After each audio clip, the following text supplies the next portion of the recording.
Hey, what up, though? How y'all faring? About good? It's your man, your friend, and fan member, Braylon Lee here. Once again, everything on this channel is alleged, in my opinion, for entertainment purposes only. Once again, everything on this channel is alleged, in my opinion, for entertainment purposes only. Once again, everything on this channel is alleged, in my opinion, for entertainment purposes only.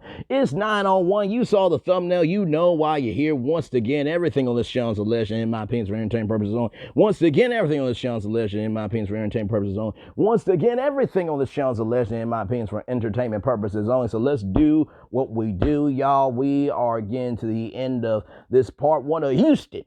Not Houston. So Chris and Nell are setting up a game, and Kiki called Nell. So like I said, a lot's been said about this Houston trip, so we finally get to see how this all played out. It's one thing to hear about something happening, but it's another thing to see how it gets played out. Okay, I'm just being real about it. So, the words of the Joker, and here we go. So Kiki called Nell, and Kiki said, "I would like to, come on the trip." And Nell asked, "If you came on the trip, what would you do to showcase that you want to be different?" Kiki said that she would apologize. So, Chris is asking, can she wait until we get back to Alabama?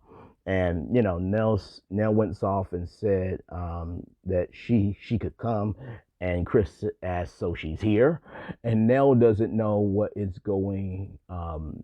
Nell doesn't know how it's going to go, and Chris said that will probably end the trip. And Nell said, so what should I do? Tell her to go back to Bama or Alabama? And Chris says yes. Lord help. Chris said that it's going to make them look bad because they are new to the group. And Nell said, we're mentors to everybody, so we gotta be fair. And Nell said, just support me. And then Nell says, we need to figure out what to do at this point. And Chris said, no, you need to figure out what you need to do. And listen, they're married, so it's usually a ride or die situation with that. But I also understand Chris, that Chris knows the circumstances of Tisha and Kiki, and also Nell also understands the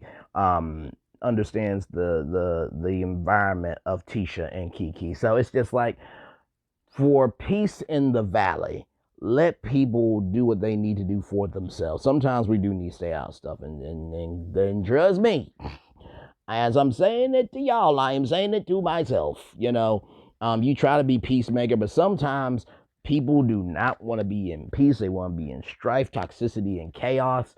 And you just have to stand 10 toes down with your toes, your soul, and your mindset to know that, hey, listen, I'm trying to step up and do the right thing, but at the beginning, middle, end of the day, guess what? Maybe that wasn't a move that I should have made, okay? But if somebody is saying sorry, if somebody's trying to showcase that, and they are earnest in how they're carrying themselves with you, then if you want them to see your pain, you also have to see their pain. It's a two-way street. Okay. So anyway, so as we oh Lord Jesus. So Nell said, okay, I will, and some mentor you are, and we'll see how it goes. And now listen, I get how you feel, but also too, like, Chris is right in this one. Kiki should not have come. Kiki should not come, because if Kiki did not come, then none of this stuff on social media would be happening right now. Not here, not there, not anywhere in the world of social media that we are in. None of this would be happening, okay? So, like I said, I love Nell Fletcher. I love Chris Fletcher. I love the family, but this was not the move. I'll just be real with that. Chris is like, when he thinks of Kiki coming, he's like, oh, ish, that this is going to be the monkey wrench, but he's going to support his wife rather. We're in Houston. Let's go. And so, Chris says, on a lighter note, Martell had someone in the house last night, and Nell is like, what? And Nell's like, you're talking about me and what I did? Handle your own. And Chris said that, Martell did bring her around the group, and Nell said it was still very disrespectful. Nell said, this is only for the people who were invited, and Melody is in this house and she's not on the team. And Chris said if Melody brought someone in, it wouldn't matter. And so let me just say this. Melody said that, don't put her and Martell in any conversations. Don't pair them up. Don't do anything. And I will agree with Nell that that was quite disrespectful. Because at the beginning, middle, end of the day, that young lady was not a part of the trip. It should not be, the young lady should not be blamed. It really should be Martell for not respecting the house rules, right? Because guess what? If we want to be fair, if Melody brought somebody over in a certain context, yeah, Chris would be right, but also too, like, if we're respecting, if everybody's asking for respect, then everybody has to give respect. Like I said, it's a two-way street. You know what I mean? And Nell said to Chris that if we were married or not, I wouldn't approve of that. So then Chris said, you know what I say to that? And he plays the siren sound, wee, wee, wee, wee, wee, wee. I'm like, Chris, bro, you are doing the most. And the thing was, it was the side eye and playing it and then walking away.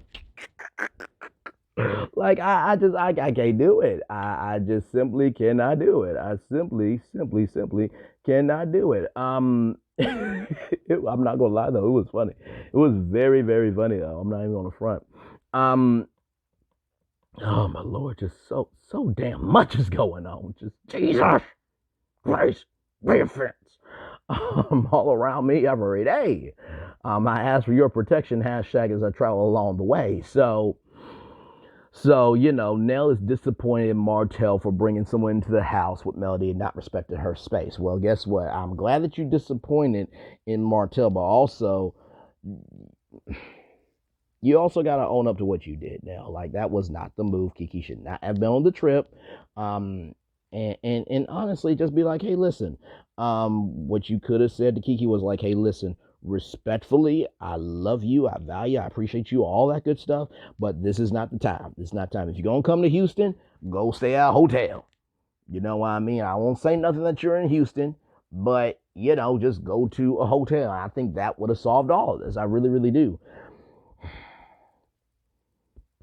I think the reason why people love this show is the same reason they're tired of this show.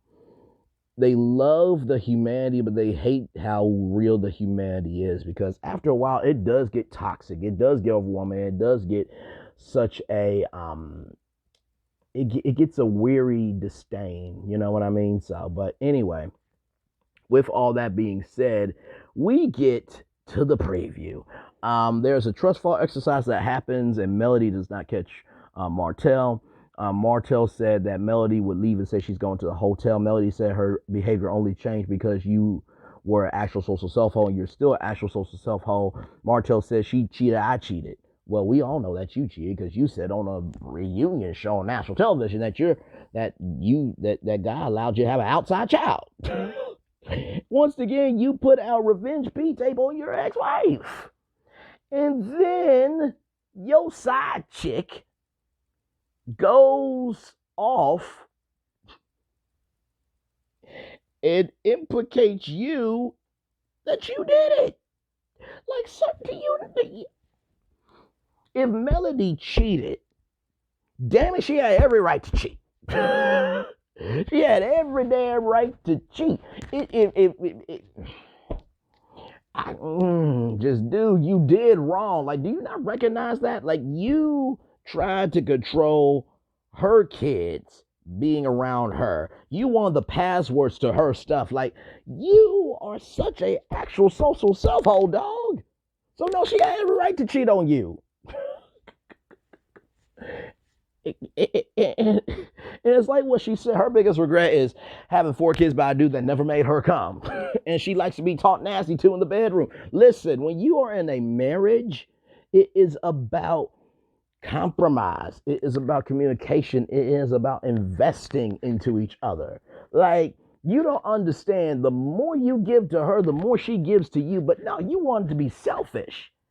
And on top of that, Nell and Chris Fletcher warned you what would happen. So now you doing this whole raging campaign against your ex-wife because of the mistakes you made.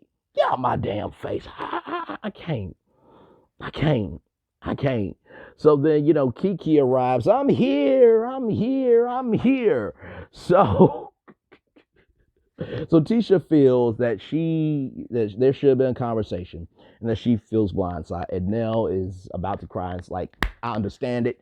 And so, Nell tries to send Kiki on her way and that she's not going to be able to stay. Kiki said that she's not going to allow anyone to tell her where she can and cannot go. There's horseback riding rather, and then there's a counseling session. That, how's everybody doing? Everybody says good. Well, she says that there's tension in this group and there needs to be a healing release. So that is where we are. Woo, at the end of this episode, Love and Marriage Huntsville. Listen, y'all, at the beginning, middle, end of the day, if somebody says no to you, just let it be what it needs to be. You don't need to get approved for everything because sometimes God's rejection is God's protection. You know what I mean? And everyone's not going to like you. Everyone's not going to want to hear what you have to say. You just have to move accordingly for your own space of peace. And hashtag your mental health should be with a lock on the door. All right, y'all. One love, much love, all love. Bye, yeah, yeah, yeah, yeah, yeah, yeah, yeah, yeah. Bye, yeah, yeah, yeah, yeah. Bye, everybody.